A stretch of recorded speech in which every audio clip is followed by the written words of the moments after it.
Hello, and in today's video we are going to take a look at a classic game, one of my holy trinity games, The Call of Cthulhu, and this is a fantastic reissuing of the original version of the game, and this cover is just totally iconic, and I really love it. I mean, here on the cover we've got a terrified young lady and gentleman warning the guy with the lamp to be careful because, you know, might give us away. And it really channels what this game's all about. As you can see, there's a little mysterious lighted window, and the ladies maybe spotted this rather worrying tentacle. So yeah, this cover for me really does a great job at showing that you are ordinary people facing extraordinary things. And obviously the game was developed by Sandy Peterson and all these other people over the years. So the cover is really nice. As you can see, it gives you a bit of blurb about what's inside. And it's got this lovely, just clear typography here. Fantasy role-playing, that's an interesting way of describing it. And this, of course, it's not the original, it's the 40th anniversary classic edition. Now, my particular box set is the big box, so it does come with some extras, which you might get a bit of a glance of briefly up in the top of leftish of the screen there. And yeah, this is one of Chaosium's most popular games, and I actually think it's a better version of the basic role-playing game engine that we first saw in RuneQuest. And yeah, it's a game that requires you to really think carefully about what you're doing. It's not your typical heroic fantasy game. And yeah, as you can see, it's a bit of a chunky, heavy box.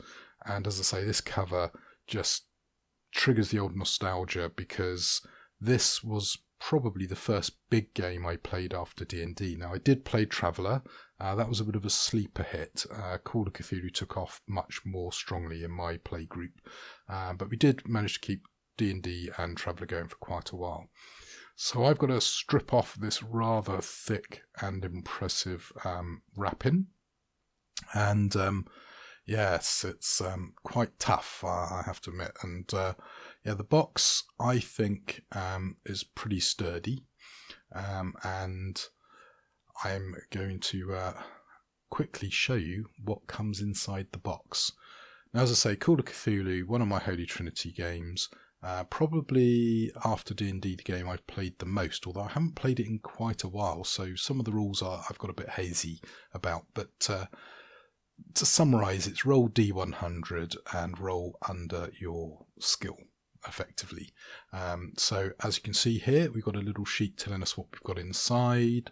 So we've got some rule books, a size chart, some character sheets, some little cutouts for your players, and a keeper screen. So yeah, it's quite a nice little collection inside.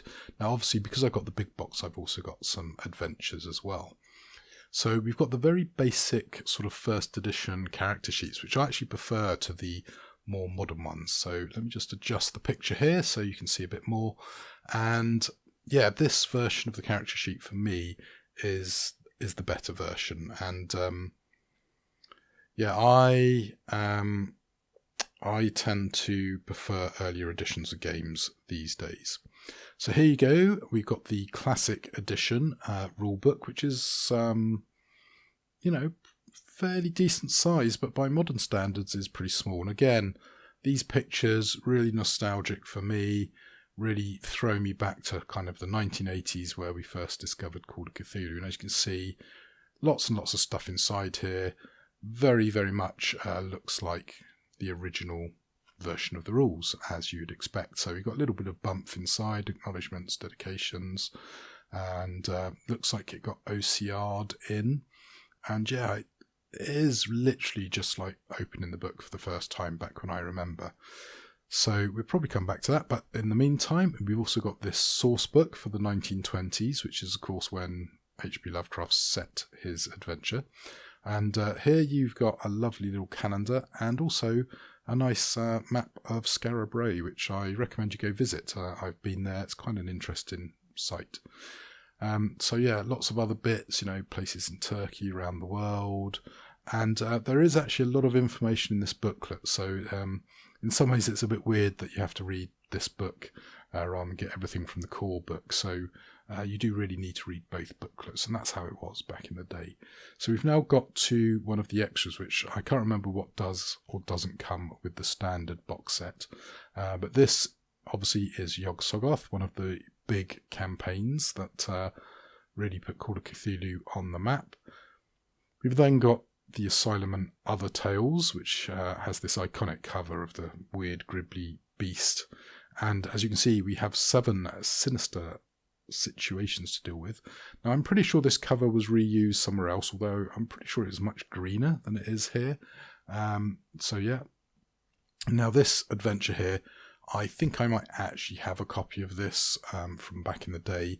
And it's got the rather unfortunate status of being what ended my campaign game back in the day. So Fragments of Fear, another really good cover. And again, the cover looks a bit different to me, but the interior looks just as good as I remember it from the original. And I think it's to do with the fact it's got a paper cover. We've got some nice little dice here, sort of a reddy black marbly look with gold numbers. They look pretty decent, quite nice to get those in the box. Now here we have a world map, which I believe on the other side has a map of Arkham. As you can see, you've got Australia with some locations marked on it. We've also got this sort of, again, size comparison poster with a ghoul, a human, and then Great Cthulhu himself.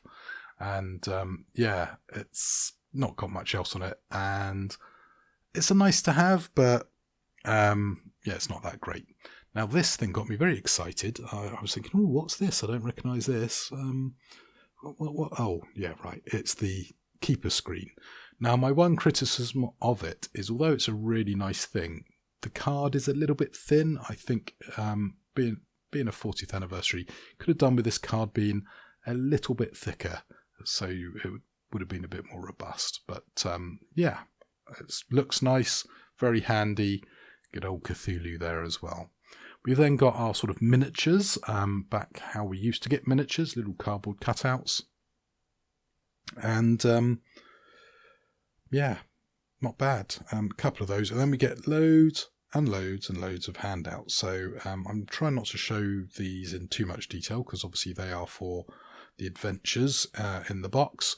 And yeah, they're a little bit of a swine to get out of the box, it must be said. And part of the problem is, although it's decent quality paper, it is just paper rather than sort of a really heavy paper, almost card stock. So not bad, but I think maybe maybe they could have slightly upped the thickness on a couple of these components. After all, this is a 40th anniversary, but that's really being nitpicking, to be honest. So let's pop the bits back inside. And yeah, I think you get a really good selection of bits, and that keeper screen does really look nice. It's just such a shame that the card isn't nice and thick and sturdy. It'll probably stand up by itself, to be fair. But these bits, yeah, as I say, they're nice to haves, but you look at them once, I think, and then you're sort of done with them. So yeah. I'm not too fussed, so I'm going to stick those a bit deeper down in the box. The map is a bit more useful because, as I mentioned, it does have on the other side here the Arkham Street Map, so you could do like a high-level view of where people are travelling around the city. Now, these covers, as I say, if they were on a thick, glossy cardstock, I think they'd look a bit more like how I remember them, because they're on the sort of a papery card. I don't know, the ink seems to have soaked in and they're sort of darker and a bit muted compared to what I remember, but lots of great stuff inside, which is what we really care about at the end of the day. Yeah, so as you can see, there's a load of bits in here, so some scenarios, some spells, grimoires. Yeah, nice little thing to have. Now, I mentioned this adventure here killed off my campaign. Now, if I remember correctly, it's 2 little mini scenarios with a sort of third one to connect it to the house that we get in the actual original rulebook. And yeah, as I say, I had a bit of a running the game snafu, and that sort of killed off the campaign for several weeks, and I then ended up having to move. So that was it. That was the last game I played for my campaign. Now this cover, as I say, this looks really different to how I remember it, but this booklet's a nice little fun bit with some extra bits and pieces in with skills, and I think it might even have an adventure in, yeah, here you go, Mythos Lore Scenarios Rules Editions. So yeah, not too bad.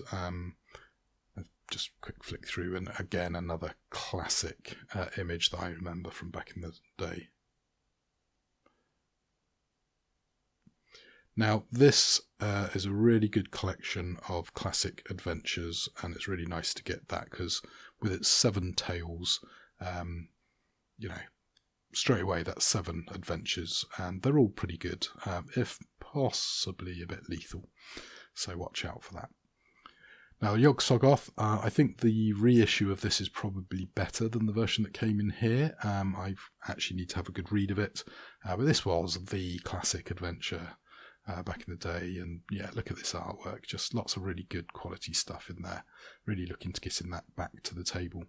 The source book, really useful if you don't know much about the 1920s, and of course we've then got all the rules you need in this 100-ish page rule book. Now, Call of Cthulhu is a very different way of doing it. It's not your typical heroic adventure. You are basically, you know, trying to uncover secrets that you really don't want to find, yeah, it is a fantastic set of rules for capturing the sort of H.P. Lovecraft mythos setting, and because it's mythos setting, you do get extra sort of monsters and bits that weren't in the original H.P. Lovecraft tales. Now, as I say, I haven't played Call of Cthulhu for several years now. Well, I haven't run it. I think I have actually played in a couple of sessions. And when I look at this, a lot of it does come back. And as far as I can tell, the only difference between version 1 to like version 6 is you might get a bit more skill points, and there might be a few extra skills which were in various modules and expansions built into the core game. In fact, even version 7 is so close that you can probably play a version 1 adventure with the version 7 rules and vice versa without too much trouble. And yeah, your abilities, I don't think, do a huge amount apart from set up your sort of skills, but yeah, it's a really good game, and I bought this because I actually plan not on just having it on the shelf. I actually plan on running this version of the game. As I said, I have a preference for earlier editions of the games before they get corporatized and overly polished, and Call of Cthulhu has managed to avoid that reasonably well. And I absolutely love the fact that you've got some really cool reading lists in here of stuff you should go off and read. I love the fact that you know, it sets your character up to be sort of a weakling, and there was a classic cartoon that, you know, the most experienced player was the one with the highest run speed. Now, your stats are generated with D6, but your skills are actually percentage, and this is where backporting some ideas from newer versions of Call of Cthulhu and Trail of Cthulhu are a good idea, because as you can see, this guy here, he's got a 50% chance of failing or a 50% chance of succeeding, depending on how you view it. So really, you should definitely view some bits of the game with a slightly different way of thinking. So, you know, with a 50% chance of having archaeology, don't have your players roll for it. They just succeed. However, if you do get them to roll, because obviously sometimes it's like, well, what's the point in having a game if you just arbitrarily decide stuff? Make the roll more about how long it takes, or how much information they get, or do they leave behind any evidence that they're searching for things which tips off the person they're looking for. Because 50%, you know, particularly if I'm rolling, probably going to fail most of the time. And this is, you know, possibly one of your highest skills. So yeah, be a little bit careful, and this game's really good at making you a better referee, I think, because you do have to think about how the adventure is going to progress. Now, here's something which I think might have gone from 7th edition, the resistance table. So you have your passive and your active characters, and you cross-reference them. As you see, passive versus active, and then these numbers here tell you what the actual result is, and that freaked a lot of people out. It's not too bad. You've got a whole load of skills here, and as you can see, they come with a base chance, some of which are based around your stats, so dex or education, for example. But mostly, as I say, your abilities are a bit irrelevant once you've got your skills, which is a bit of a shame. And yeah, I don't know, early games often had you generate abilities, but then didn't really use them much beyond just guidance for role-playing. If I remember correctly, your strength might adjust the damage you do in melee. But yeah, if you're fighting in Call of Cthulhu, you've probably got bigger problems. Now, one of the big things from Call of Cthulhu back in the day, of course, was this bit here, all about insanity.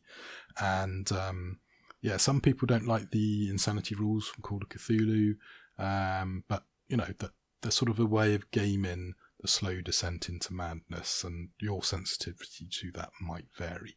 So you've got short-term, long-term, and phobia and all that good stuff, and that there could be some debate about how accurate some of these definitions are, but from a gaming point of view, that they work really, really well. We've also got lots of really good stuff in here about various impacts to your character's health and populations around the world. So yeah, lots of good stuff in here. You've got your gods and your monsters. So this is sort of the monster manual section of Call of Cthulhu. And yeah, some of these things are way, way, way more powerful than the players. And their best option is to run or to have a spell. So talking of spells, we've got magic here. And of course, we've got a load of weird grimoires. One of the most infamous, of course, being the Necronomicon, which... you know, several versions, including the one by John D. Shout out to the D Sanction role-playing game there.